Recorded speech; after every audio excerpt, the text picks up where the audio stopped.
오늘은 조선경고 3권 이렇게 7과입니다. 7과. 우리가 그 성령에 의한 삶에 대해서 지금 이제 쭉 살펴보고 있습니다. 5과에서는 어떻게 신약시대 특별히 우리의 신앙생활에 철저하게 성령에 의한 삶인가 라는 부분을 살펴봤고요. 그 다음에 6과에서는 우리의 신앙이 철저하게 성령에 의한 삶이 돼 말씀과 성령의 조화를 이루는 삶인 거죠. 말씀과 성령의 조화를 이루는 삶. 보다 구체적으로 말하면 제 책 십자가 복음에 제가 기록해 놓았습니다만은 우리 신앙은 철저하게 하나님의 말씀인 성경에 기초해서 오직 은혜, 오직 믿음, 오직 십자가, 오직 성령에 의한 삶을 사는 것입니다. 이 삶을 통해 살아계신 하나님을 알고 존재를 다해 하나님을 사랑하며 또 하나님 행하심을 보고 우리의 온 삶으로 동참하는 삶을 사는 것이 우리의 신앙이고 그게 십자가 복음의 삶의 핵심입니다. 자, 그 중에서 우리는 지금 이제 성령에 의한 삶을 쭉 살펴보고 있는데 오늘은 7과 성령과 동행하는 삶에 대해 살펴보겠습니다. 그러니까 우리는 이미 앞에서 성령에 의한 삶이 크게 두 가지 분야가 있다. 그러면서 하나는 성령과 동행하는 삶 혹은 성령과의 교제, 다른 하나는 성령의 능력으로 사역을 감당하는 삶, 이 두 가지 분야가 있는데 이 두 가지 분야의 조화가 매우 중요하다라는 부분을 살펴보았습니다. 그래서 오늘은 그 중에서 성령과 동행하는 삶에 대해 살펴보겠습니다. 그러니까 성령의 삶에서 이 부분이 가장 핵심이라고 볼 수 있겠죠. 당연히 성령의 능력으로 사역을 감당하는 것도 매우 중요하고 중요한 핵심이지만 성령과 동행하는 삶이 어떻게 보면 그 중심이라고 할 수 있습니다. 자, 이 7과에서는요 성령과 동행하는 삶을 살기 위한 기초적인 지식을 여기에 정리했습니다. 기초적인 지식들을 여기에 정리했습니다.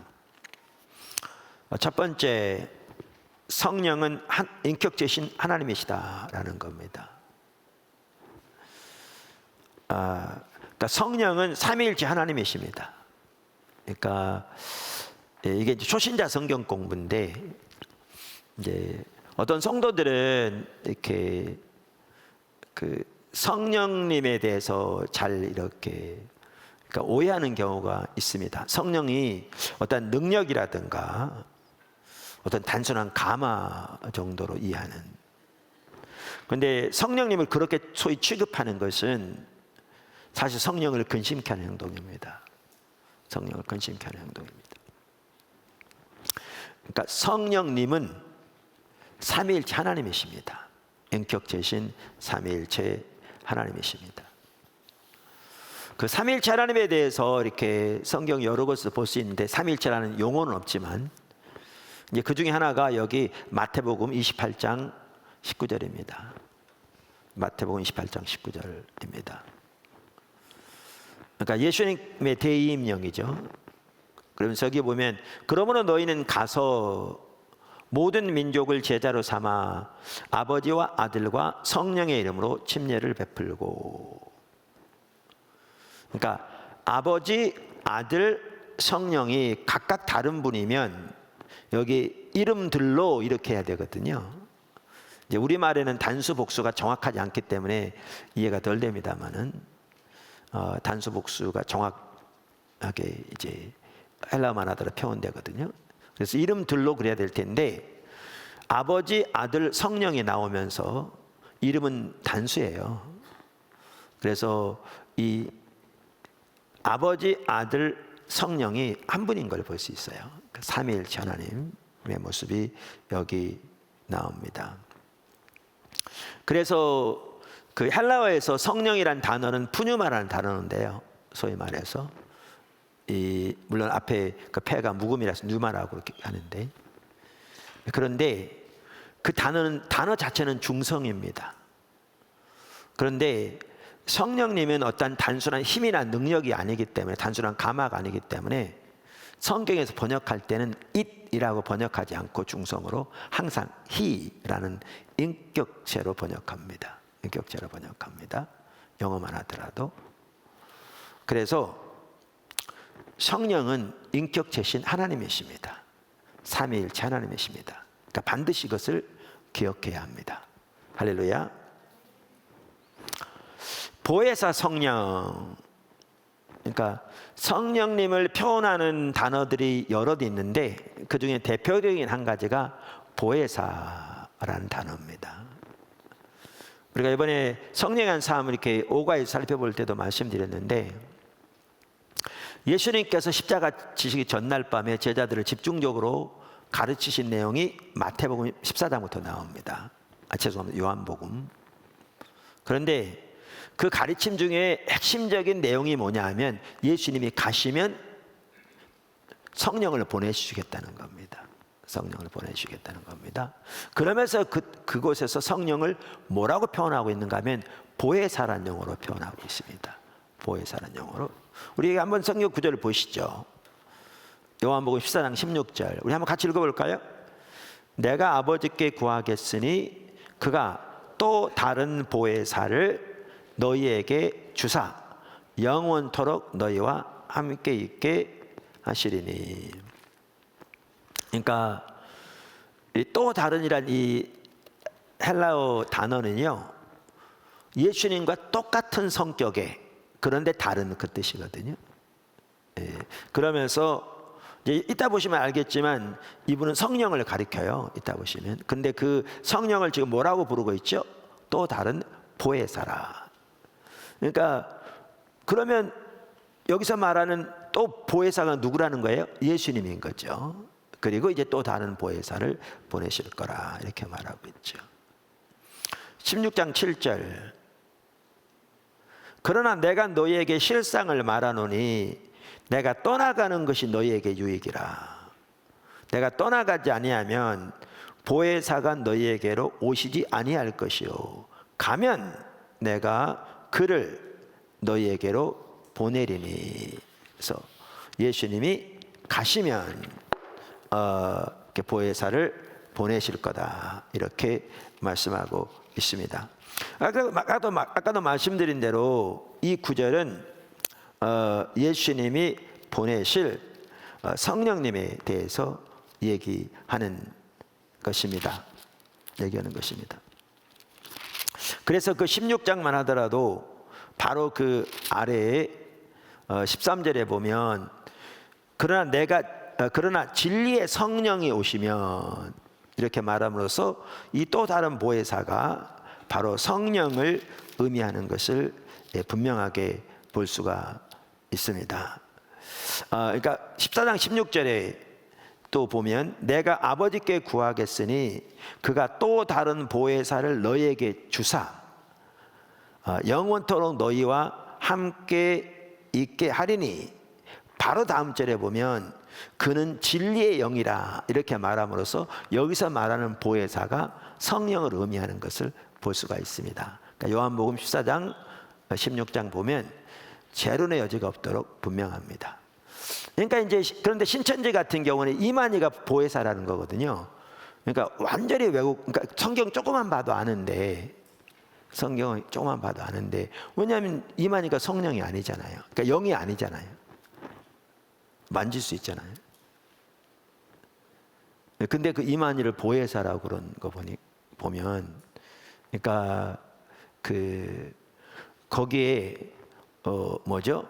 10만이 넘는 사람들이 미혹되어서 가는데 완전히 눈이 먼 거죠. 성경 조금만 읽어보면 아는데, 근데 그들은 성경으로 이만희가 보혜사라는 거거든요. 그러니까 이걸 얼마나 자기들이 원하는 구절만 왜곡되게 뽑아서 우리가 마귀가 하는 것처럼, 지난 시간에 살펴본 것처럼 그렇게 하고 있는 걸 볼 수 있습니다. 여기에 보혜사는 진리의 영 성령을 가리킨다고 성경 그냥 읽어보면 알 수 있거든요. 읽어보면 알 수 있고, 그리고 영은 살과 뼈가 없거든요. 이만희가 살과 뼈가 없는 게 아니잖아요. 그러니까 말도 안 되는 얘기인데 그것도 성경이 그렇다고 받아들이는 이것이 얼마나 이게 쇠뇌당하는 것이고 미혹되는가라는 것을 금방 볼 수 있습니다. 이런 부분을 금방.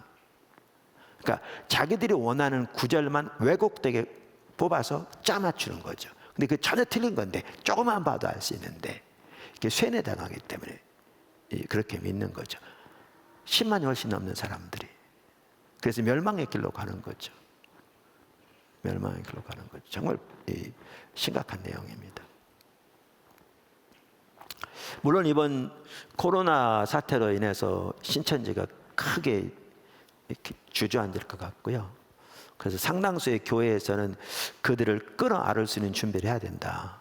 이제 다른 이단으로 몰리지 않게 이제 그런 얘기들도 있습니다. 그래서 사실 그들도 구원해 내야 되는데 그 안에 있는 자들을 그런 상황입니다. 자, 그래서 여기에 보시면 지금 여기 나온 또 다른 보혜사, 또 다른 보혜사 이렇게 나온 이 보혜사가 누구를 의미하는 걸 볼 수 있어요? 성령을 의미하는 걸 볼 수 있어요. 그러니까 성령님을 지금 뭐라고 부르고 있는가 하면 또 다른 보혜사라 이렇게 부르고 있죠. 근데 이제 이렇게 보혜사라고 부르고 있는데요. 이 보혜사라는 의미를 영어 성경 중에 확대 성경이라고 있거든요. Amplified Bible이라고 해가지고 그 확대 성경에 보면 그 뜻을 좀 더 잘 설명하기 위해 이제 확대 해석해 놓은 거라고 그럴까? 그런 성경이에요. 거기에 보시면 이 보혜사라는 분을 7가지 단어로 표현했어요. 그러니까 그걸 보면 보혜사가 뭘 의미하는지를 이렇게 이해할 수 있고요. 또 성령님이 어떠한 분인지를 가장 기본적으로라도 이렇게 이해할 수 있어요. 그래서 그 아까 말한 영어 확대 성경에 보면 보혜사를 헬퍼, 돕는 분, 컴포터, 위로하는 분, 애드보켓, 변호자, 그 다음에 인터세서, 중보자, 카운셀러, 상담자, 스트렝스너, 우리를 강건하게 하시는 분, 스탠바이, 곁에 계신 분. 그러니까 우리 곁에 계셔서 우리를 도우시고 우리를 위로하시고 우리를 변호하시며 우리에게 하나님의 길을 보이시고 우리를 위해 간구하시는 이분이 성령님입니다. 사실 우리 곁에 계실 뿐만 아니라 그분이 우리 안에 계시는지 보시면 우리 안에 계신 하나님의 본체죠. 어마어마한 내용인 거죠. 어마어마한 내용이죠. 그래서 여기 보시면 아까 우리가 읽었을 때 여기 뭐라고 돼 있었냐면 여기 요한복음 16장 7절에 내가 실상을 말한다 예수님께서 말하면서 내가 떠나가는 것이 너희에게 유익이라. 근데 여러분 그 당시에 예수님의 제자들 입장에서 보십시오. 예수님을 따르고 예수님을 이렇게 통한 하나님의 놀라운 그 역사들을 보고 예수님의 가르침을 받고 예수님과 함께 하시는 하나님의 어마어마한 역사들을 보면서 이 땅에 오신 메시아 이란 그 예수님을 이렇게 함께 있는 것과 근데 그분이 떠나는 게 더 유익이라고 그러면 이 말이 이해가 잘 안 됐겠죠. 근데 예수님이 떠나시고 또 다른 보혜사가 그들에게 오시는 게 유익이라는 거죠. 왜? 동일한 하나님이 이제는 각자 속에 거하실 것이기 때문에 그리고 예수님이 함께 하셨던 것처럼 동일하게 영원토록 함께 하실 것이기 때문에 그렇다는 거죠. 엄청난 내용인 거죠. 엄청난 내용인 거죠. 그래서 우리가 여기서 이제 기억해야 할 것은 뭐냐 하면 성령님은 하나님이시다. 할렐루야.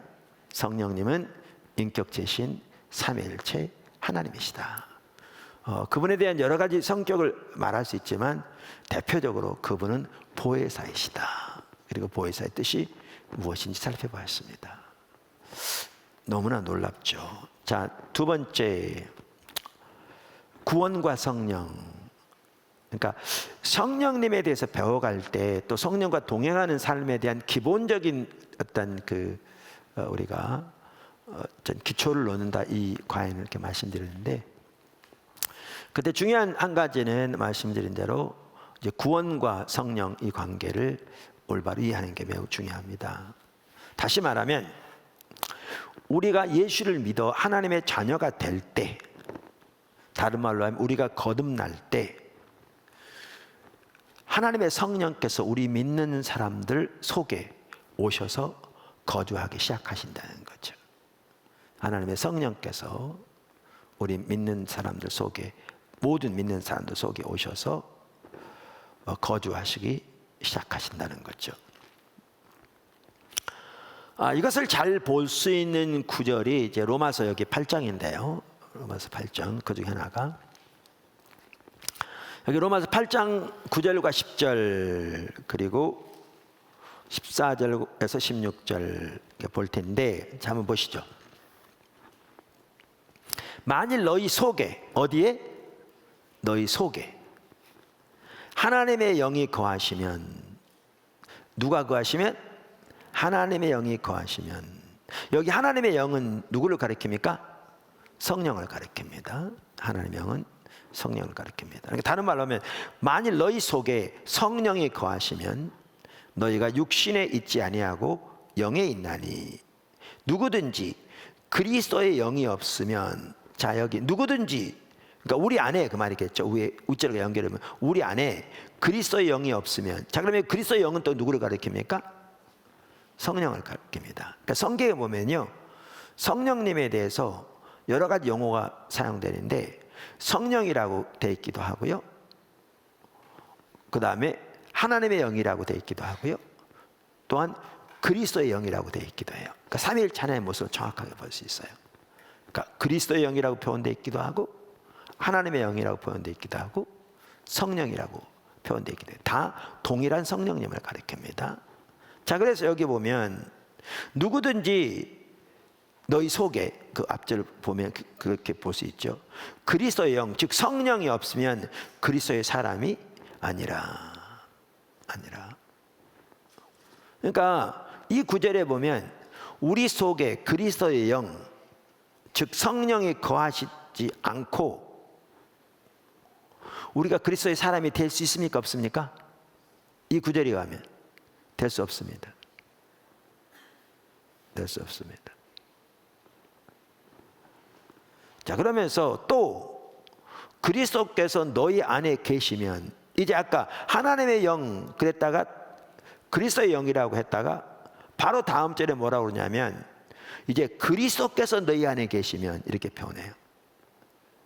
그러니까 바로 윗절에서 그리스도의 영이 우리 안에 거하시는 것과, 그 전에는 하나님의 영이 우리 안에 거하시는 것과, 지금은 다 동일한 것을 다른 말로 표현하기를 그리스도께서 우리 안에 거하시는 거라고 표현한다고요.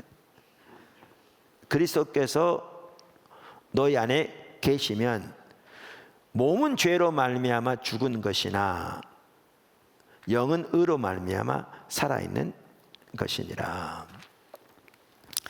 그래서 여기 보시면 말씀드린 대로 이 세 가지를 지금 하나님의 영이 우리 안에 거하시는 것, 그리스도의 영이 우리 안에 거하시는 것, 그게 이제 성령이 우리 안에 거하시는 것인데요.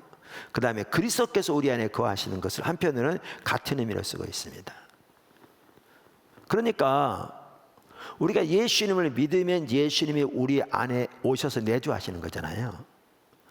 예수님이 우리 안에 내주하신다는 말은 무슨 말이냐면 그리스도의 영인 성령이 우리 안에 와 계신다는 겁니다. 부활하신 몸을 가지신 예수님은 하나님 우편에 계십니다. 부활의 몸을 가지신 예수님이 실제로 오셔서 우리 속에 내주하시는 것이 아닙니다. 그분은 하나님 보좌 우편에 계십니다. 그러면 예수께서 우리 속에 오신다는 것은 다른 말로 뭐냐면 그리스도의 영, 예수의 영, 즉 성령이 우리 안에 오시는 거죠. 이 구절이 명확합니다. 자, 그래서 이 구절에 보면 뭐를 볼 수 있냐면 성령이 우리 속에 오시지 않고 우리가 그리스도의 사람이 될 수 있습니까? 없습니까? 없습니다. 이걸 명확하게 볼 수 있습니다. 명확하게 볼 수 있습니다. 자, 로마서 8장 14절 16절도 보시면 무릇 하나님의 영으로 인도함을 받는 사람은 곧 하나님의 아들이라. 우리가 지난번에도 살펴봤죠. 너희는 다시 무서워하는 종의 영을 받지 아니하므로 아니하고 양자의 영을 받았으므로 우리가 아바 아버지라 부르짖느니라. 성령이, 여기 양자의 영도 동일한 성령을 가리킵니다. 성령이 친히 우리의 영과 더불어 우리가 하나님의 자녀인 것을 증언하시나니. 자, 그래서 이러한 구절들을 보면 아까도 말씀드린 대로 예수님이, 그러니까 성령이 우리 안에 거하심이 없이 우리가 하나님의 사람이 될 수 있습니까? 없습니까? 없습니다. 없습니다. 제가 왜 이런 얘기를 하느냐 하면 예수 믿는 사람 중에 일부에서는 우리가 구원을 받지 못했어도 아직 성령을 받지 못한 사람이 있다고 주장합니다. 특별히 오순절 은사주의 계통의 신학을 가진 분들이 그렇게 주장합니다. 그러니까 성령의 역사로 구원은 받지만 아직 성령을 받지 못한 사람들이 있다. 그래서 성령을 우리가 받는 것은 예수를 믿는 사건과는 별개고 그 후에 받게 되는 것이다, 이렇게 주장한 사람도 있고요. 그 중에 일부는 그렇게 성령을 그럼 나중에 받게 되면 받는 증거가 뭐냐, 그게 방언이다, 이렇게 주장한 사람들이 있습니다. 그러다 보니까 이제 그들의 그러한 관점을 또 잘못 이해해서 또 어떤 사람들은 방언 받지 못하면 구원받지 못한 사람입니다, 뭐 이렇게 또 완전히 왜곡되게 말하는 사람들도 있습니다. 그러니까 짬뽕된 거죠. 아까도 말한 대로 일부에서는 뭐라고 주장하느냐면 성령의 역사로 구원은 받지만 성령님이 다 내주하신 건 아니다. 성령 역사로 구원 받지만, 근데 성령은 나중에 추가로 이제 받게 되는데 받는 증거가 방언이다, 이렇게 말하니까 어떤 사람들은 이 두 개를 짬뽕해 가지고 말도 안 되게 이제 방언을 받는 사람이 구원받은 증거고 방언 못 받았으면 구원받지 못받은 것이다, 이렇게 전혀 말도 안 되게 이해하는 이런 얘기들이 심지어 초신자도 아닌 사람들 중에서도 많이 퍼져 있는 경우가 있습니다. 그런데 이런 구절들을 보면 명확하게 볼 수 있는 게 뭐냐면 성령님이 우리 속에 내주하지 않고 우리가 그리스도의 사람이 될 수 없습니다. 될 수 없습니다. 그래서 모든 믿는 자에게 하나님의 영이 이미 와 계신 것을 분명히 알 수 있습니다. 이러한 것들을 이 외에도요, 로마서 8장 4절, 갈라디아 3장 1절에서 5절, 4장 6절, 에베소 1장 13절 14절 등을 보아도 명백하게 볼 수 있고요. 그래서 한 전통적인 오순절 주의 학자도 그렇게 주장하는 걸 제 책에서 보았습니다.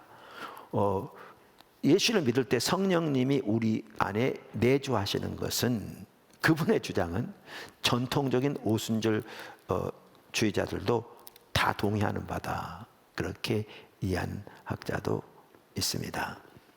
그러니까 오늘날에도 기적의 역사가, 은사가 있는가, 그 책에 그렇게 나와 있습니다.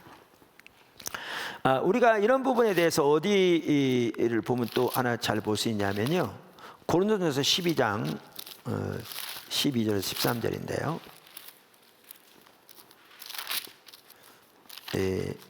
고린도전서 거기에 보면 이제 이렇게 나옵니다. 12장 12절 13절.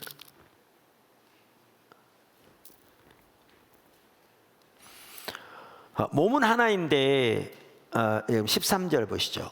우리가 유대인이나 헬라인이나 종이나 자유자나 다 한 성령으로 침례를 받아 한 몸이 되었고 다 한 성령을 마시게 하셨느니라. 그러니까 우리가 예수를 믿으면 그리스도의 몸의 지체로 태어나는 거잖아요.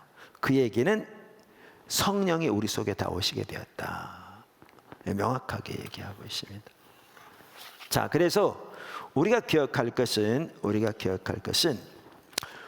우리가 예수님을 믿을 때 그 믿음이 진정한 믿음이면 모두에게 하나님의 영이신 성령님이 와서 내주하신다, 그 말입니다. 그러니까 이 말은 뭐냐면 모든 믿는 성도들은 그 안에 성령님이 오셔서 내주하시기 때문에 모두가 다 성령과 동행하는 삶을 살 수 있을 뿐만 아니라 다 살아야 합니다. 다 살아야 합니다. 그러니까 아까도 말씀드린 대로 일부 성도들은 제가 말씀드린 그 잘못된 이해에 영향을 받아서, 과거에 이제 우리나라 60년대만 하더라도 은사주의 운동이 우리나라에 많이 퍼질 때 너희가 믿을 때 성령을 받았느냐 이런 구절들을 내세워서 예수를 믿어도 성령을 받지 못할 수 있다. 그러니까 너희가 성령을 받아야 능력 있는 삶을 살 수 있다. 그래서 성령 받아야 한다. 그래가지고 성령 받기 위해 노력하고, 아까도 말한 대로 그럼 성령 받은 증거가 뭐냐, 그 일부에서는 그래서 방언이라 이렇게 말하니까 그게 다 틀린 내용들입니다. 아까 성경을 보시면. 그러니까 적지 않은 성도들이 그 영향을 받은 사람들은 예수를 믿는데도 아직 성령을 받지 못했다고 생각하기 때문에 성령과 동행하는 삶을 살라고 말하면 자기에게 해당되지 않는다고 생각하는 경우가 많아요. 자기는 아직 그럴 능력이 없는, 성령을 못 받은, 그 속임수입니다. 전혀 성경적이 아닙니다. 예수를 믿는 모든 사람들 안에 성령님이 와서 내주하시기 때문에 우리 모두는 성령에 의한 삶을 살 수 있을 뿐만 아니라 모두가 성령에 의한 삶을 살아야 합니다. 할렐루야. 자, 이제 세 번째 성령과 동행하는 삶을 위한 기본적인 요소들, 성령과 동행하는 삶을 위한 기본적인 요소들. 오늘은 이제 기본적인 바탕을 깐다, 제가 여러 차례 지금 말하고 있습니다. 첫째, 성령님과의 개인적이고 실제적인 교제를 가져야 합니다. 너무나 당연한 얘기죠. 그러니까 성령님과의 교제 가운데 살려면, 그러니까 성령님과 동행하는 삶을 다른 말로 성령님과의 교제라고 그랬잖아요. 그러면 성령님과 교제 가운데 살려면 성령님과 개인적이고 실제적인 교제를 가져야죠. 그 말이 그 말이잖아요. 그러면 어떤 분은 그렇게 말할 수 있어요. 그 말이 그 말인데 그 말 같은 소리를 해야지 그렇게 말할 수 있어요. 아니 근데 제가 이 말을 한 이유가 있어요. 이 말을 여기 한 이유가 있어요. 그러니까 헨리 블랙가비 목사님이 하나님을 경험하는 삶 책에 보면요, 그러니까 하나님과의 친밀한 사랑의 교제를 갖기 위한 중요 요소를 몇 가지 나열하는데, 그 책에서 그 중에 한 가지가 뭐냐 하면, 우리는 하나님과 실질적이고 그러니까 하나님을 실질적이고 개인적으로 경험해야 한다, 이렇게 써 있어요. 하나님을 실질적이고 개인적으로 경험해야 한다. 그 책 352쪽에 있습니다. 그러니까 제가 그 말이 그 말인데 그 말 같은 소리 해야지 왜 당연한 얘기를 하느냐, 그 말이냐면요, 너무나 적지 않은 성도들이 성령님과 개인적이고 실제적인 교제를 가지고 있지 않아요. 그러니까 어떻게 성령님과 교제하는 삶을 살겠어요? 아니, 성령님과 실질적이고 개인적인 교제를 가져야 성령과 동행하는 삶이 가능한데, 너무나 당연한 얘기고 너무나 기본적인 얘기, 그 얘기인데, 근데 문제는 예수를 믿는다고 하는 적지 않은 성도들이 성령님과 실질적이고 개인적인 교제를 안 갖고 있다니까요.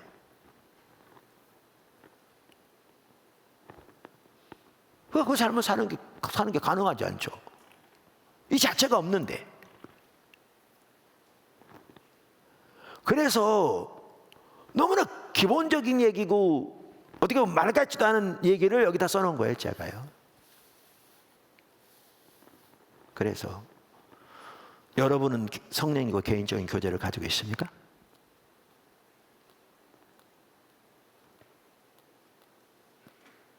이게 문제인 거죠.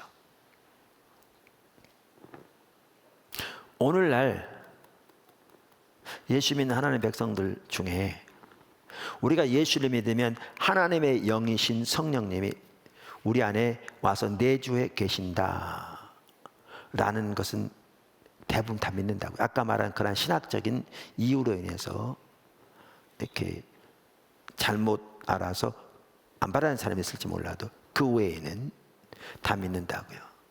그리고 또 모두 믿느냐? 성령님은 삼위일체 하나님이시다. 하나님의 본체시다. 믿어요. 다. 또 성령님은 보혜사시다. 다 알아요. 다 알아요. 그래서 하나님께서 우리를 인도하시러 성령님을 보내셨다. 다 알아요.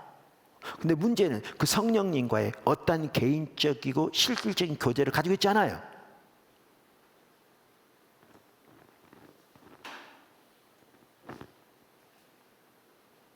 이게 심각한 거죠. 아까 말한 내용 다 아는데 정말 심각한 거죠. 근데 이게 적지 않은 사람들이 그래요. 적지 않은 백성들이. 그러면 제가 기본적인 요소를 지금 다룬다고 그랬는데 성령님과의 개인적이고 실제적인 교제를 가지고 있지 않으면서 어떻게 성령과 동행하는 삶을 사느냐고요. 불가능하죠. 아까 말한 성령님에 대한 거 다 믿으면서도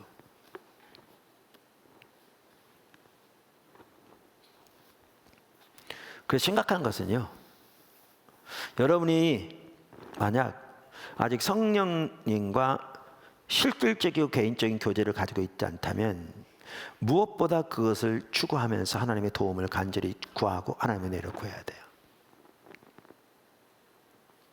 우리가 이미 살펴봤잖아요. 우리를 그리스도 안에서 세우시는 분이 하나님이신데 이 일을 하기 위해서 하나님이 우리에게 기름을 부으시고 성령으로 인치시고 우리 안에 보증은 성령을 주셨다고요. 그러면 성령을 근심케 하지 말라고 그러면서 그리스도의 날까지 성령으로 인치심을 받았다고 그랬잖아요. 그러니까 성령님이 우리를 도우시고 인도하시고 우리를 가르치시고 우리를 빚어가시도록 성령을 보내시고 그분이 그리스도의 날까지 우리를 인도해 가시고 도우시고 할 텐데 그분과의 그리고 성령님에 대해서 우리 삼위일체 하나님에 대해서 말하면서도 성령님에 대해서 성경이 강조하는 바가 교제라고 그랬잖아요. 우리 이미 살펴봤잖아요. 그런데 그 성령님과 개인적이고 실질적인 교제가 없다면 어떻게 이 삶을 살겠냐고요. 이게 문제인 겁니다. 이게 오늘날 진짜 심각한 문제예요. 이게 절대로 적지 않은 성도들이 가지고 있는 심각한 문제예요. 그러니까 다 자기 생각대로 살아요. 말로는 성령을 얘기하지만 다 자기 생각대로 살아요. 거기다 어떤 사람 좀 더해서 자기의 신학적인 지식 가지고 살아요. 자기의 성경적인 지식 가지고. 그러니까 바리새인과 삶이 똑같아요. 바리새인들이 그렇게 살았잖아요. 자기 성경적인 지식 가지고 살았거든요. 하나님과 어떤 개인적인 실제적인 관계 없이.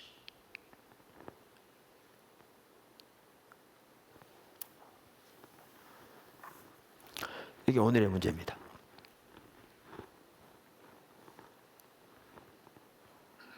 그래서 이게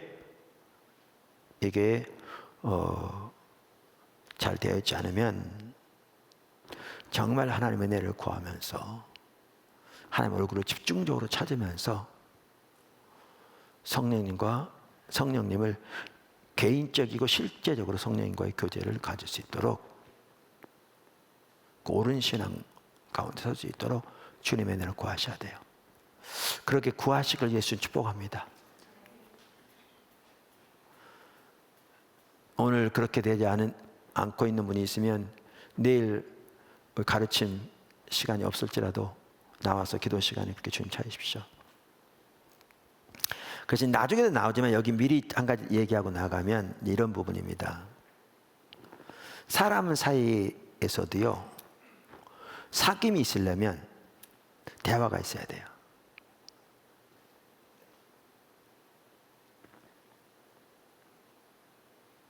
아무리 부부 사이에 한 집에 살고 한 식당에 밥 먹고 한 집에 살아도 대화가 없으면 상대방은 몰라요. 제 말이 맞아요, 틀려요? 몰라요. 상대방은 몰라요. 그래서 성령님과의 교제에서도 매우 중요한 한 핵심이 뭐냐? 성령님과의 대화예요. 삼일체 하나님과의 대화니까, 자, 하나님과의 대화, 하나님은 아는데 필수인 거 다 아시죠?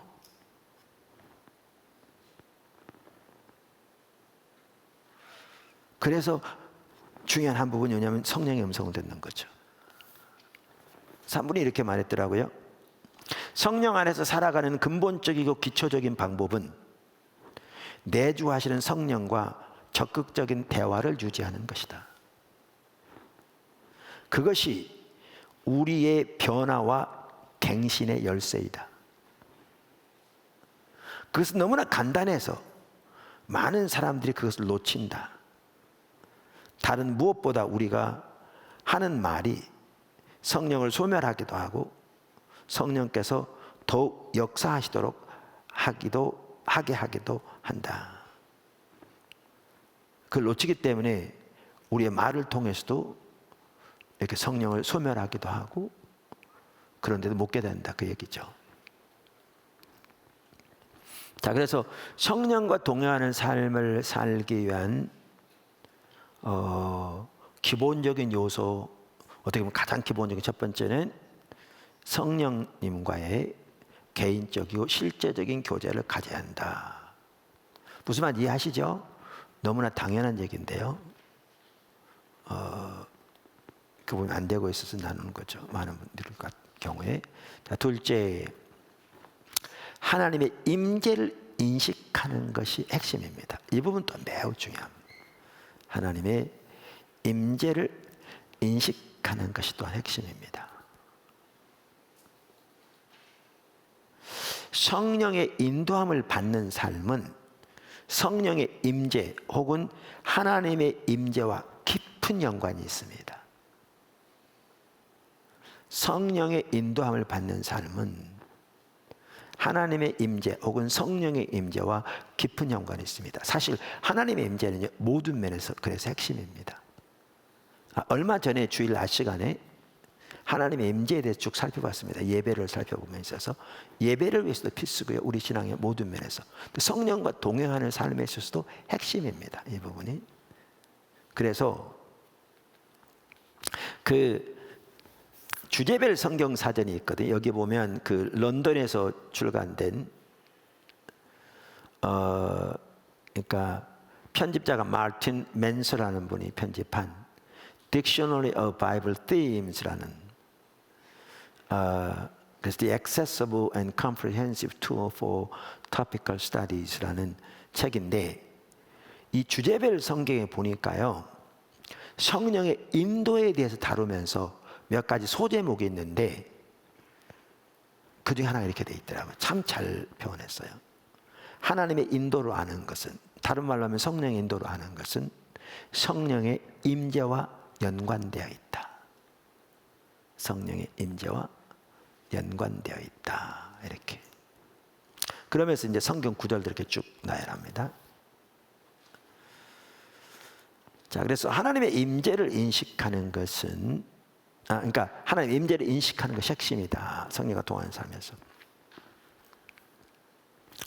우선 하나님께서 우리와 실질적으로 함께 하시면서 우리를 인도하시는 것은 하나님의 임재와 밀접한 관계가 있습니다.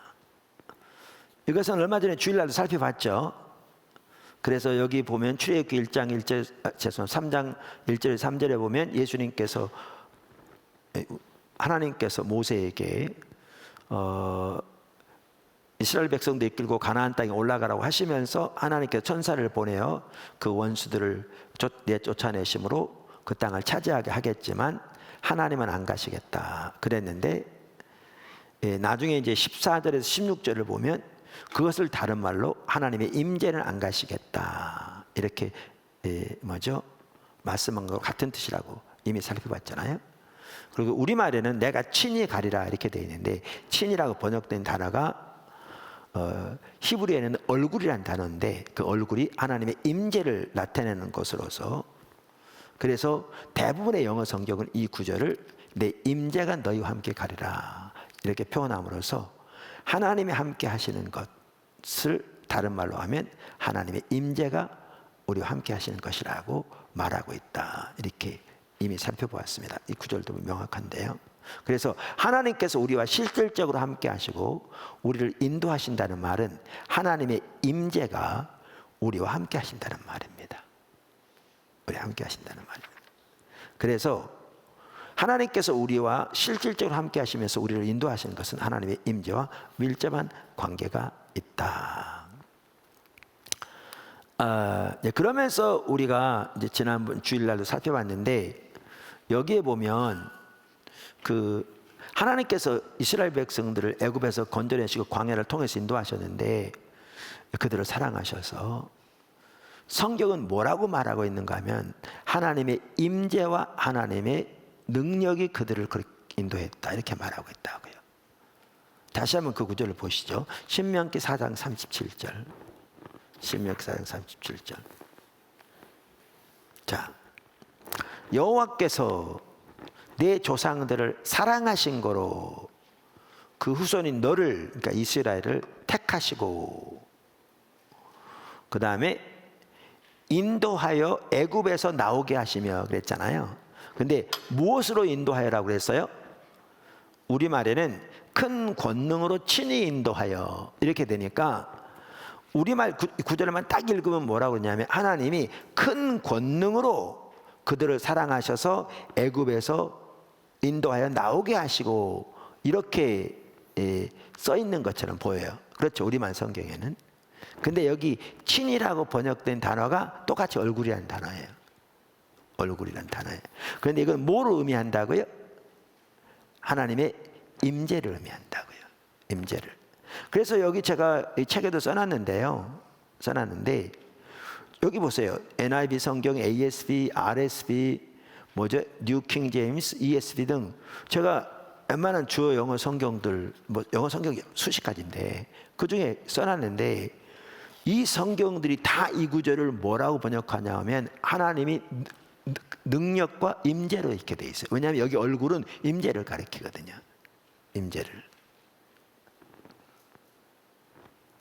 우리가 성경 백과사전에서도 보았듯이 임재를 가리켜요.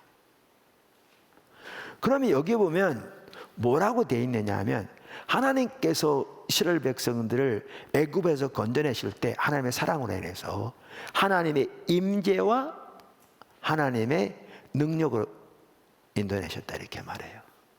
근데 출애굽기 32장에 오면 그들이 금송아지를 만들어 그것이 자기들 인도한 신이라고 이렇게 배도하고 그러니까 하나님께서 이 임재가 안 가시겠다고 그러는 거죠. 천사를 보내요. 그 땅을 차지하게 하겠지만 임재는 안 가겠다. 그걸 다른 말로 나는 너희와 함께 안 가겠다. 그랬더니 이제 모세가 올라가서 우리가 이미 살펴본 대로 하나님 얼굴을 구했더니 하나님 임재로 다시 가시겠다. 그 똑같은 단어의 얼굴이라는 단어입니다. 그럼 이걸 보면 하나님께서 이스라엘 백성들을 건져내실 때 하나님의 임재와 하나님의 능력으로 인도하신 걸 볼 수 있고요. 여기 중요한 한 가지가 볼 수 있어요. 뭐냐면 하나님의 임재가 함께 하신 곳에 하나님 능력이 함께 하세요. 왜냐하면 하나님의 임재는 그분이 실질적으로 우리 가운데 함께 하시는 것을 의미하니까요. 그래서 예배 가운데서만 하더라도 우리가 능력 역사 구할 게 아니라 하나님의 얼굴을 구하면 주님의 임재가 함께 하시고 그러면 그분이 임재가 함께 하신다는 것은 그분이 그분의 모든 능력으로 함께 하고 계시다는 거거든요.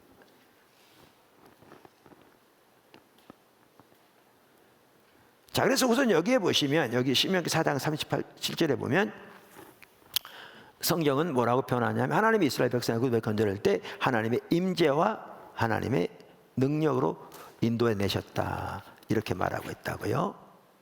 말하고 있다고요.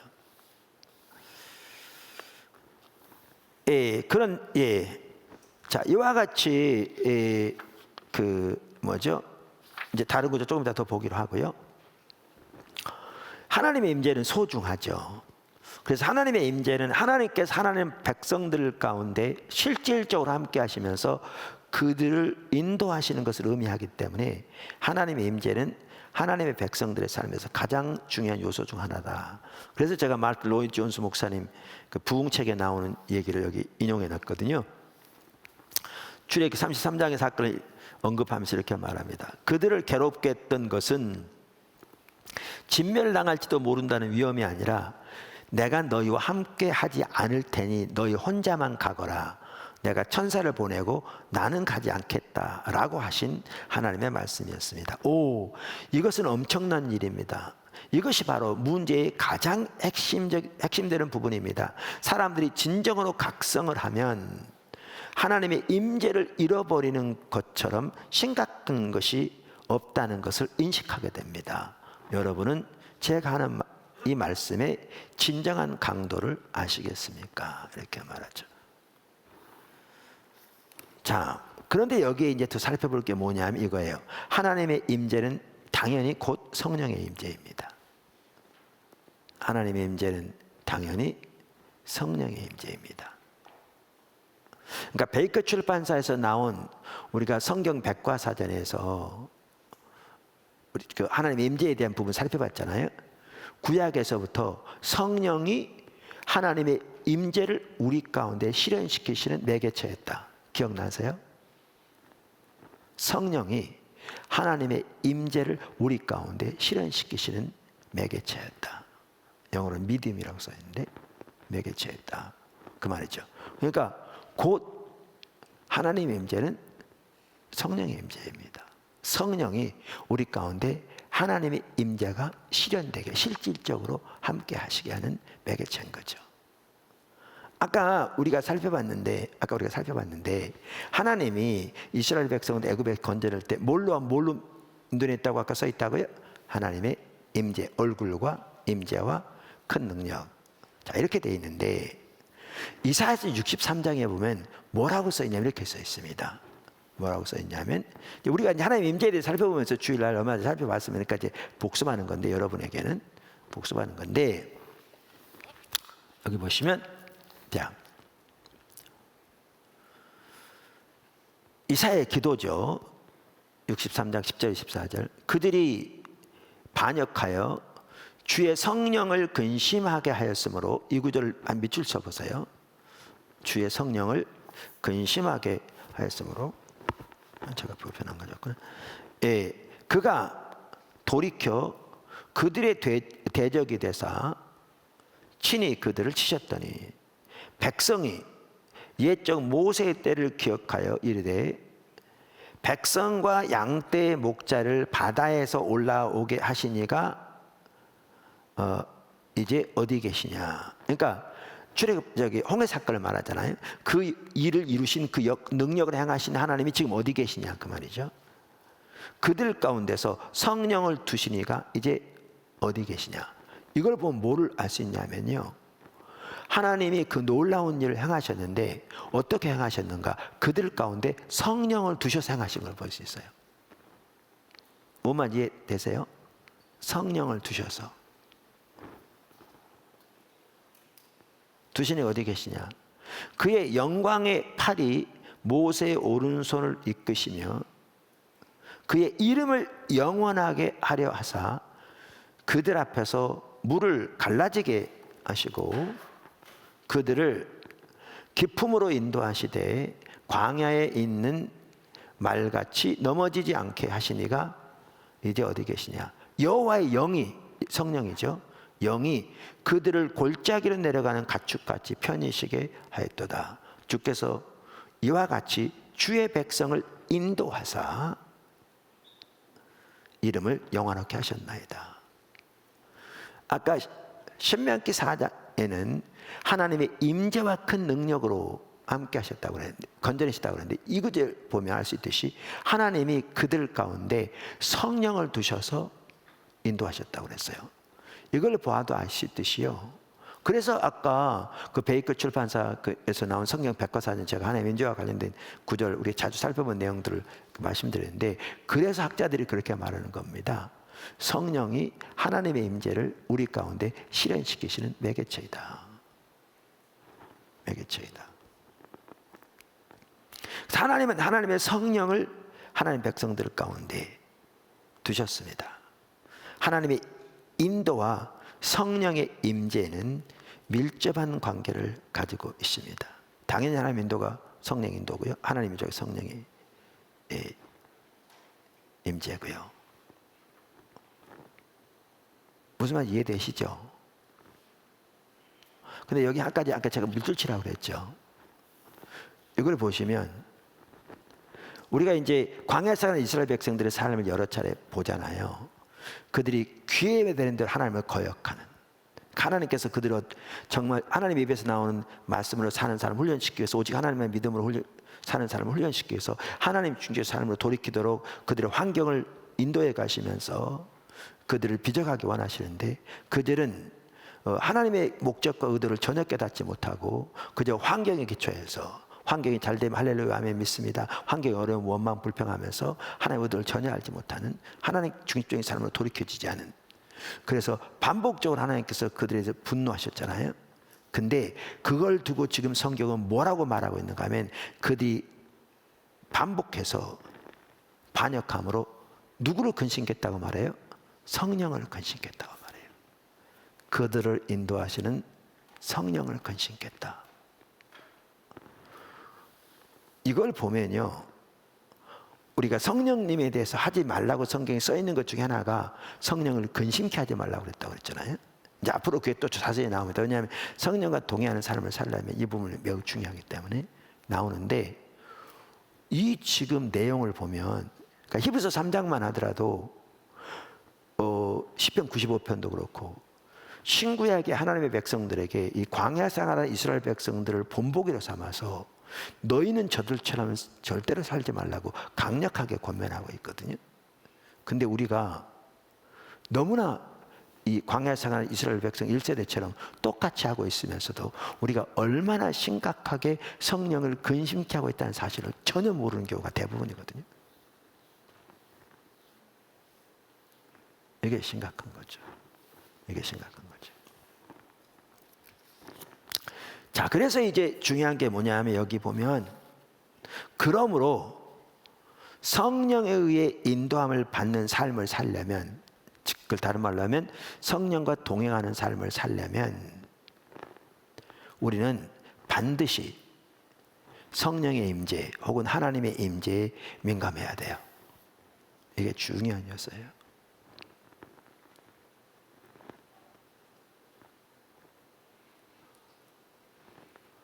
성령과 동행하는 삶을 살려면, 성령의 인도를 받는 삶을 살려면 한 중요한 요소가 성령님의 임재 혹은 하나님의 임재에 민감해야 돼요. 이게 구약 시대부터 명확해요. 보세요, 지금 구절들 명명백백하게 볼 수 있어요. 심지어 구약부터 명확해요. 근데 신약은 더욱더 그렇죠. 뭐냐면 하나님의 영을 우리 각자 속에 주셨으니까, 그리고 그분이 우리를 인도해 가시니까. 그래서 마틴 로이드 존스 목사님 후임으로 30년 가까이 영국의 웨스트민스터 채플에서 섬겼던 알티 킨들 목사님이 성령을 소멸 찾는 삶, 이 책이 우리나라 번역된 책이에요. 거기서 이렇게 말했습니다. 우리에게 필요한 것이 바로 성령께 대한 민감함이다. 이 말은 그분이 일하시는 방식에 민감하여 하나님을 기쁘시게 하는 일을 하는 것과 성령께서 조금이라도 임재를 거두실 때 그것을 즉각적으로 민감하게 알아차리는 것을 의미한다. 핵심입니다. 성령과 동행하는 삶의 핵심입니다. 다시 읽어보겠습니다. 우리에게 필요한 것이 바로 성령께 대한 민감함이다. 이 말은 그분이 일하시는 방식에 민감하여 하나님을 기쁘시게 하는 일을 하는 것과 성령께서 조금이라도 임재를 거두실 때 그것을 즉각적으로 민감하게 알아차리는 것을 의미한다. 그러면서 주님의 임재가 떠난 후 그것을 얼마나 신속하게 인식하느냐가 그 사람이 얼마나 성령님과 친밀한가를 말해주는 척도라고 할 수 있다. 정말 잘 표현했다고 저는 믿습니다. 그러니까 성령의 인도함을 받는 살려면, 그 성령과 동행하는 삶을 살려면 성령의 임재, 하나님의 임재에 민감해야 합니다. 민감해야 합니다.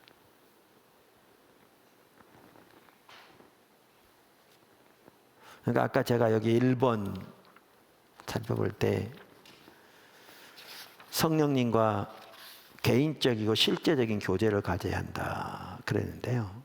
그와 연결되는 부분이 이 부분이기도 하죠. 또 같은 맥락이죠. 이게 우리 한 사람 한 사람이 추구해야 할 숙제입니다. 자라나야 할 숙제입니다.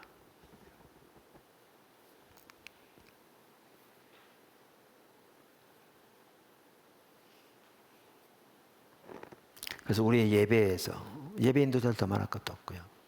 우리의 예배에서, 우리의 삶에서, 때로 우리의 언어에서 모든 면에서 이 부분이 필수예요. 그래야 성령의 인도를 받을 수 있어요.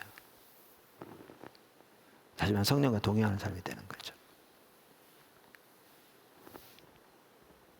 여기 나와 있는 예는 그냥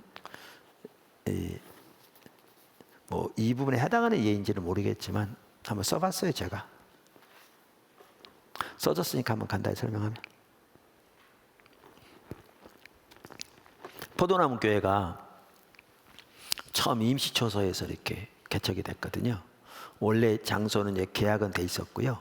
입주가 1년 정도 시간이 있는 바람에 가정에서부터 모이다가 그 가까운 곳에 임시초소가 생겨서 거기서 한 4개월 있다가 그 원래 계약된 장소로 이제 입주했어요. 잔금을 치르고 한 블락 좀 떨어진 이렇게 분당에서. 근데 그 임시초소에 한 4개월 있었는데 그때 교회 기틀이 마련됐어요. 상당수 성도들이 더해지고 이렇게 그렇게 됐는데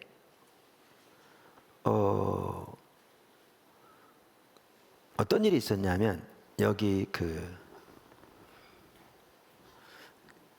원래 그 장소 거기를 계약하고, 그때는 이제 제가 아직 서울의 오금동에 있었을 때니까 그 분당에 원래 들어가려 하는 그 장소에 계약하고 가는 날, 분당에서 이제 오금동, 송파 오금동 가려면 순환 고속도로를 타고 갔거든요.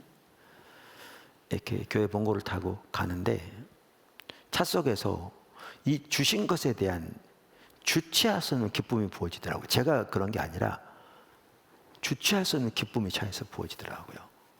이 일로 인해서 정말 하나님이 주시는 기쁨, 그리고 그것을 주님이 기뻐하시는 이런 일이 있었어요. 그런데 이제 그로부터 이제 한참 후죠. 이제 몇 개월 최소한 후죠. 이제 임시초소에서 이렇게 자리를 잡아갔는데 여기서 원래 이 계약한 건 계약금만 들어간 상태죠. 여기에 들어가려면 잔금이 또 수천만 원 들어가야 돼요. 5천만 원 훨씬 넘는 보증금. 그리고 이 장소도 이제 교회가 아까도 말했는데 기틀이 말을 낼 만큼 교회가 나름 자리를 잡고 서니까 함께 하던 소위 중직들도 그냥 여기 남아 있기 원하는 거예요. 왜냐하면 거기 또 이렇게 돈 헌금하고 하는 게 쉽지 않은 거죠. 근데 목회자로서 이렇게 앞장서 함께 일하는 분들도 그런 마음을 표시하는데 무조건 막 혼자 생각대로 밀고 갈 수 있는 게 아니거든요. 교회는 목사교회가 아니라. 근데 저는 일이 가야 된다고 뜻을 정하고 설득시킨 이유가 그날 계약하고 간 날 차에서 주님이 주셨던 그 기쁨, 그것 때문에 저는 거기 머물 수 없었어요.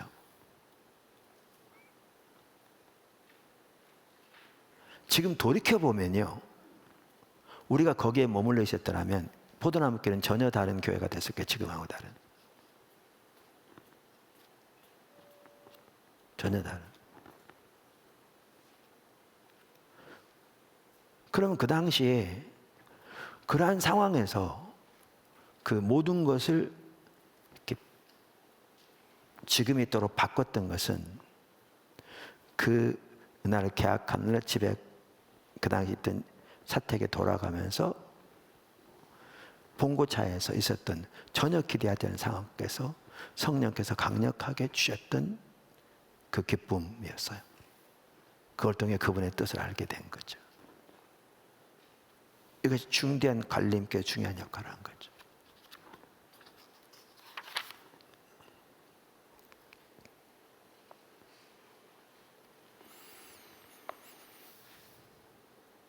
자, 이처럼 그 성령의 임재를 인식하는 게 중요한데, 늘 말씀드린 대로 하나님의 임재와 하나님의 얼굴을 구하는 사람은 깊이 연관돼 있어요. 아까 우리가 살펴본 대로 출애굽기 33장 1절 3절에서 하나님이 안 가시겠다고 그랬거든요.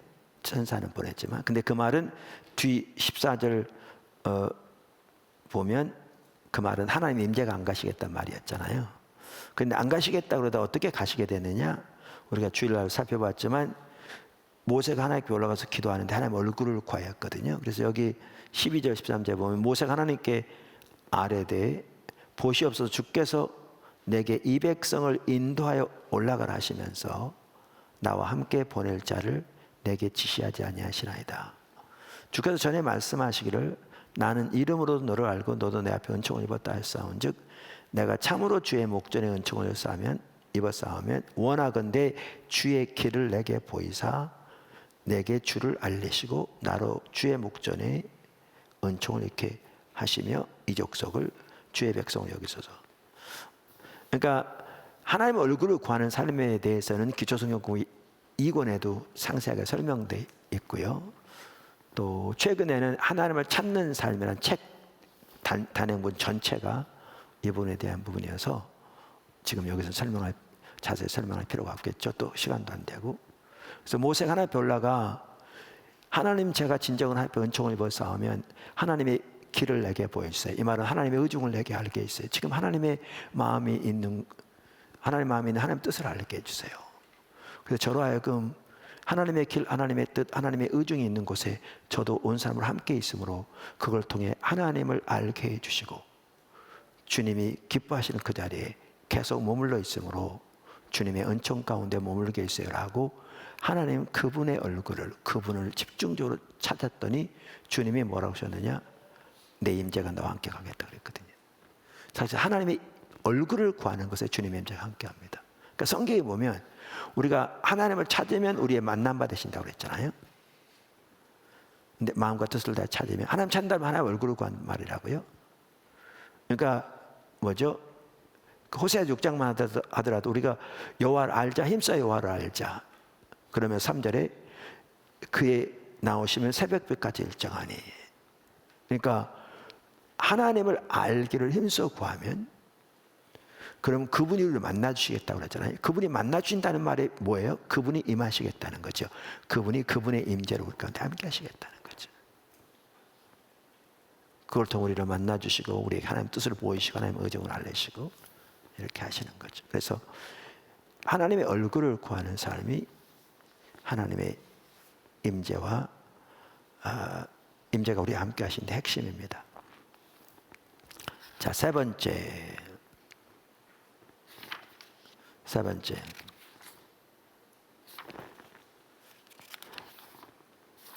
시간을 봐야 됐어요. 페이지를 많이 넘었네. 부지런히 서둘러야겠네.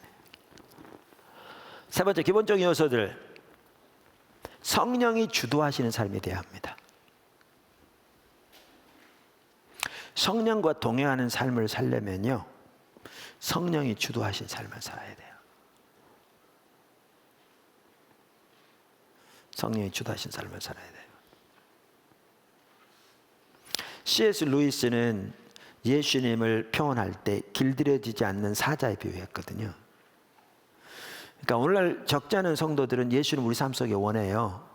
그런데 누구의 말만 따라 우리 삶 속에 원하는데 마치 예수님을 길들여진 애완 고양이처럼 원해요. 내 품에 안고 쓰다듬을 수 있는, 내가 원할 때 나에게 위안을 줄 수 있는. 고양이 그러면 고양이 좋아하는 분들 싫어하는 분이 있잖아요. 우리는 이제 개는 안 키우는데 개 키우는 분들에 대한 상처가 있는 건 아닙니다. 미워하진 않아요. 근데 우리는 안 키워요. 왜냐하면 주일 하기도 바쁜데 언제 그거 돌보고 있겠어요. 네. 또 애들 또 이렇게 털도 날리고 어렸을 때 안 키우는데 그 한 번은 어떤 분이 고양이를 우리에게 갖다 준 적이 있어요. 개를, 강아지를, 좋은 품종을 키우다가 둘 데 없다고. 근데 그거 참 그렇더만요. 얼마나 달려드는 게 귀여운지. 화가 나서 바로 뻥 차도 금방 갔다가 또 와. 속을 다 빼놓고. 그래서 뭐 안겨가지고 뭐 그냥 얼굴을 핥아대고 난리예요. 그러니까 이제 뭐 이렇게 이제 뭐 이렇게 우리 여자분들 갔다 오면 이제 밖에 나갔다 오면 이제 달려와서 막 안기고 꼬리 흔들어 막 할 거 그러면 그래 잘 있었냐? 엄마 오늘 피곤했다 뭐 이러고.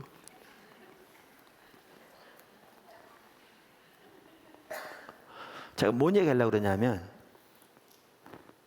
자기에게 항상 위안을 줄 수 있는, 자기 품에 안겨서 자기 힘들 때 뭐 이렇게 안고 와서 그렇게 좋아하고. 예수님을 그렇게 원하는 사람들이 너무너무 많아요.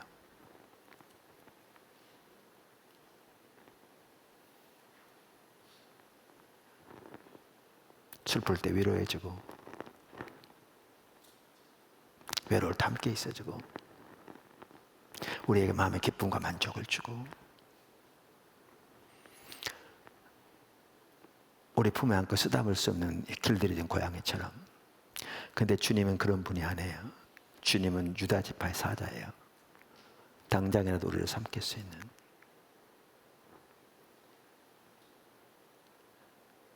그래서 그분이 오시면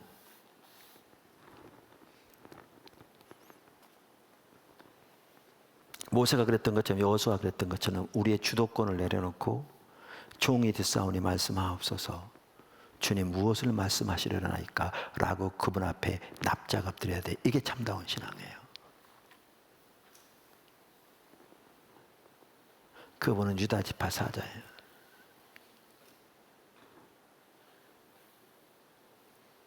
그래서 C.S. 루이스만 하더라도 예수님을 사자로 표현했잖아요.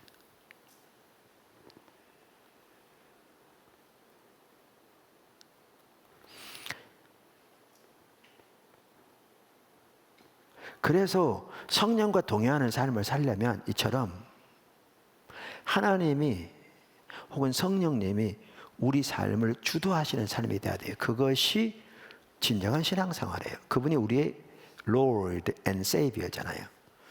주님이고 구세주잖아요. 근데 심각한 게 뭐냐 하면 오늘날 적지 않은 성도들의 삶 속에 하나님이 혹은 성령님이 실제적으로 통제하고 있지 않아요. 다시 말하면 하나님의 백성들이 실질적으로 성령의 통제 아래 있지 않다는 거예요. 다른 말로 해서 하나님의 통제 아래 있지 않아요. 그거를 역시 로디온스 목사님이 잘 표현했더라고요. 부흥책에 이렇게 돼 있어요. 우리에게 있어서 문제거리는 우리의 삶이 그리스도에게 집중되어 있지 않다는 것입니다. 우리의 삶이 그리스도에게 통제를 받지 않고 있습니다. 아니에요. 우리는 그를 위해 일하고 있어요. 그런다는 거죠. 그런 다음에 우리는 그를 떠나버리고 계속 우리 자신의 작은 일에만 몰두하고 있습니다. 그리고 우리가 행하고 있는 일을 기초로 하여 하나님께서 복을 주시기를 간구합니다. 이게요, 60년 전에 영국 교회를 두고 한 얘기인데 오늘 한국 교회가 너무너무 비슷해요. 너무나 적지 않은 사람들이 이렇게 살아요. 실질적으로 주님의 주권적인 통치 아래에 있는 경우가 있지 않은 경우가 너무너무 많아요. 그런 상태에 있으면서 성령에 의한 삶을 사는 것은 불가능합니다. 우리 삶을 돌아보면서 회개하고 주님의 은혜를 구해야 합니다. 진짜.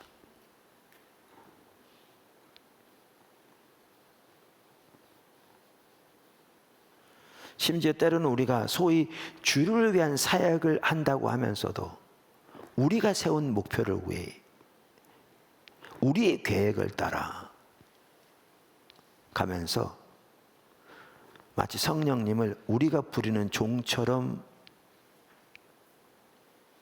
하나의 능력으로 생각하는 경우가 절대로 적지 않습니다. 그것은 성령을 근심케 하는 일입니다. 소멸하는 일입니다.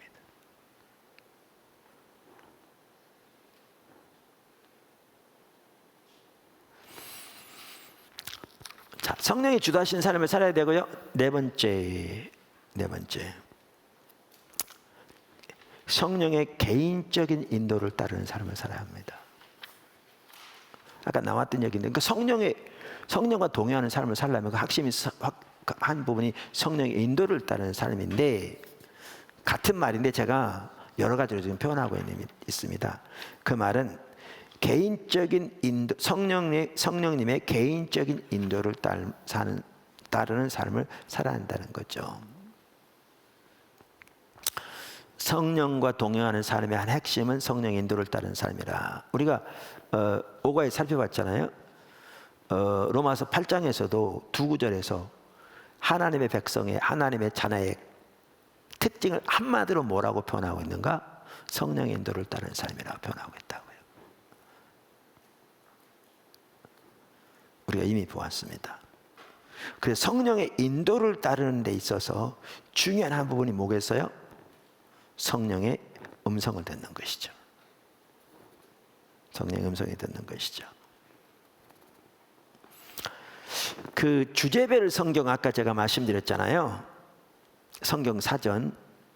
거기 보니까 참 잘 표현했더라고요. 성령의 인도에 대해서 이렇게 표현했어요.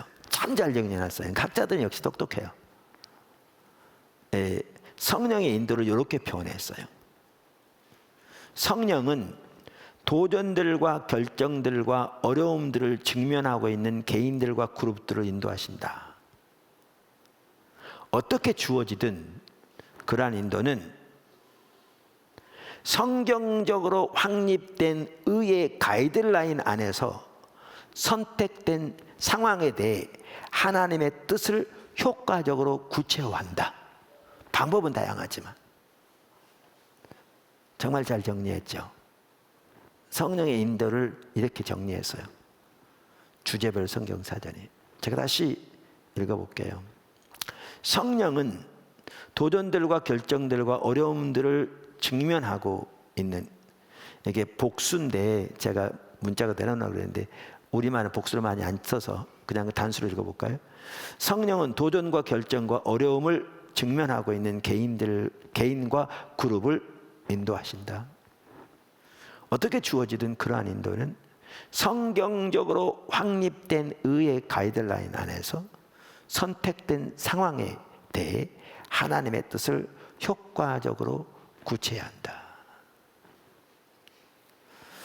그러니까 여기 고린도서 1장 30절에 보면 하나님이, 예수는 우리의 지혜 되시잖아요. 그럼 어떻게 될 때 예수는 우리의 지혜가 되시죠? 어떻게 될 때? 잠언 3장 5장 5절에 7절에 나온 것처럼 너는 마음을 다하여 여호와를 신뢰하고 내 명철을 의지하지 말라. 너는 범사의 그를 인정하라. 그리하면 내 길을 지도하시리라. 스스로 지혜롭게 여기지 말지어다. 여호와를 경외하며 악을 떠날지어다.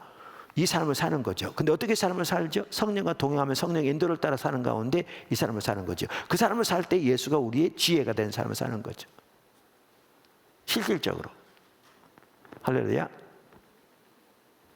그래서 우리가 지난번에 살펴봤듯이 성령에 의한 삶을 그 The New American Bible Commentary 주석에 갈라디아서를 쓴 닥터 T 조지가 잘 설명했잖아요.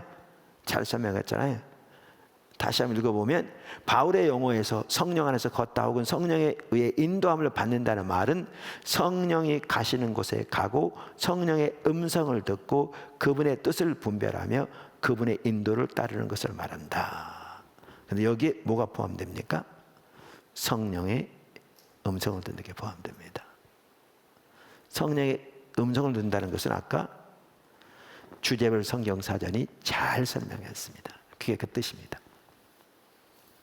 그게 그 뜻입니다. 구약 이스라엘 백성, 그러니까 구약의 이스라엘 백성들의 경우에도 그들은 하나님의 직접적인 인도하심을 철저히 따라야 했습니다. 그들은 구름이 떠올랐을 때만 행진할 수 있었고요. 구름이 떠오르지 않으면 그 자리에 머물러야 했습니다. 중요한 점은 구름이 이스라엘 백성들에게 맞추지 않았다는 것입니다.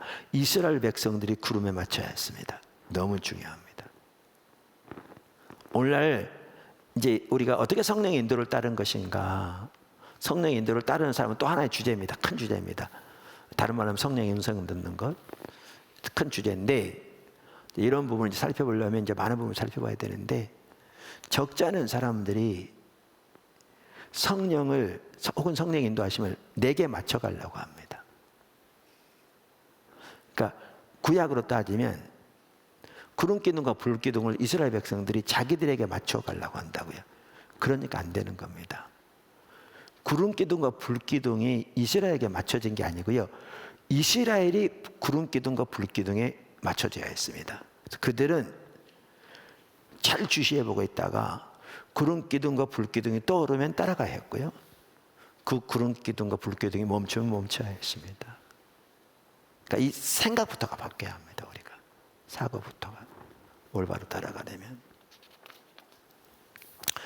복음을 전하러 고린도에 간 바울의 경우도 한 좋은 예입니다. 여기 나와 있는 것처럼 그는 주님을 따라가면서 확립된 하나의 패턴을 따라 유대인들에게 복음을 먼저 전하려고 했었습니다. 가는 곳마다 그래서 먼저 그는 유대인 회당에 가서 말씀을 전했습니다. 그러니까 주님을 따르면서 확립된 하나의 패턴이었습니다. 그런데 고린도에 갔을 때 유대인들은 바울을 받아들이지 않고 오히려 대적했습니다. 사도행전 18장에 이렇게 나와 있죠. 그래서 그는 옆집으로 옮겨 복음을 전했고 많은 사람들이 예수를 믿고 침례를 받았습니다.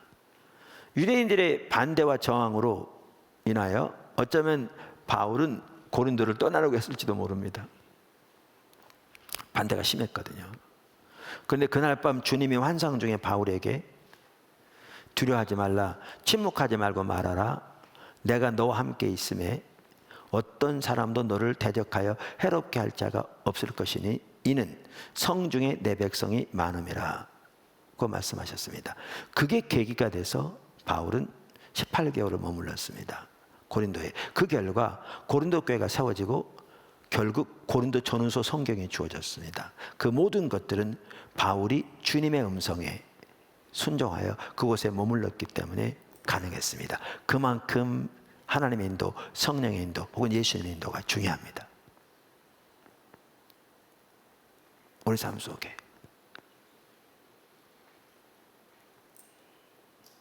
시닥시대는 성령 시대라니까요.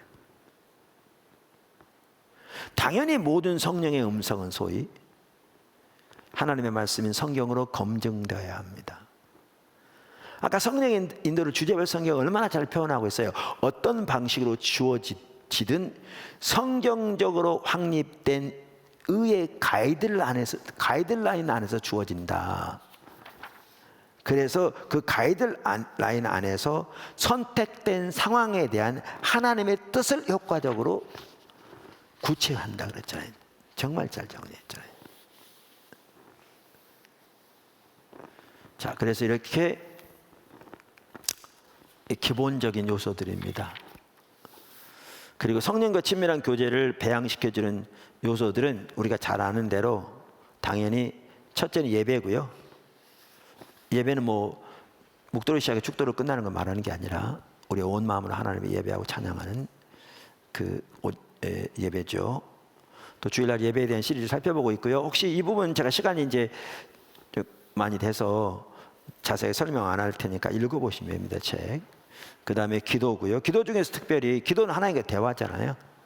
그러니까 기도 없이, 영적인 호흡 없이, 하나님과 대화 없이 하나님과 친밀한 교제 가능하지 않죠. 근데 기도만 하더라도 그저 자기 목적과 자기 목표를 위해 주세요가 아니라 하나님의 뜻과 의중을 구하며 하나님 뜻이 이루어지도록 그 뜻을 붙잡고 하나님 앞에 간구하는 그 기도, 중보 기도라고 부르기도 하고 이사야 62 기도라고 부르기도 하는 그 기도가 하나님과 친밀한 교제를 위한 핵심적인 요소죠.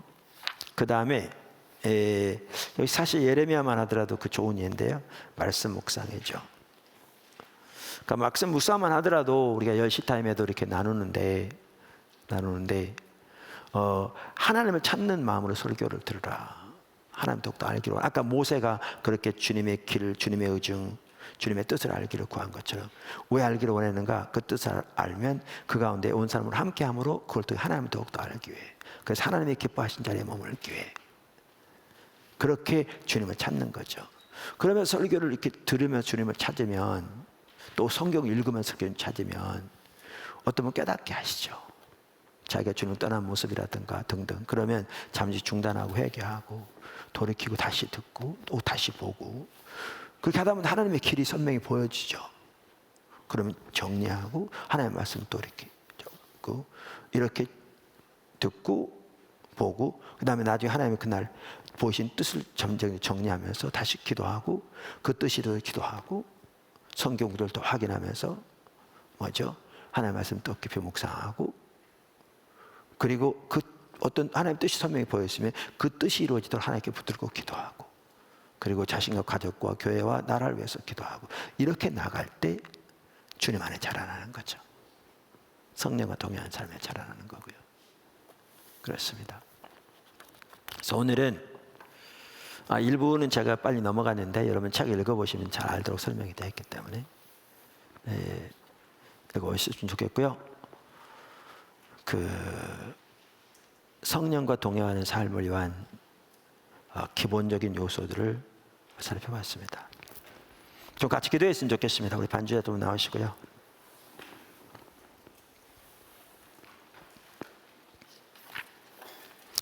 오늘 말씀을 생각하시면서 각자 이렇게 주님 앞에 섰으면 좋겠습니다.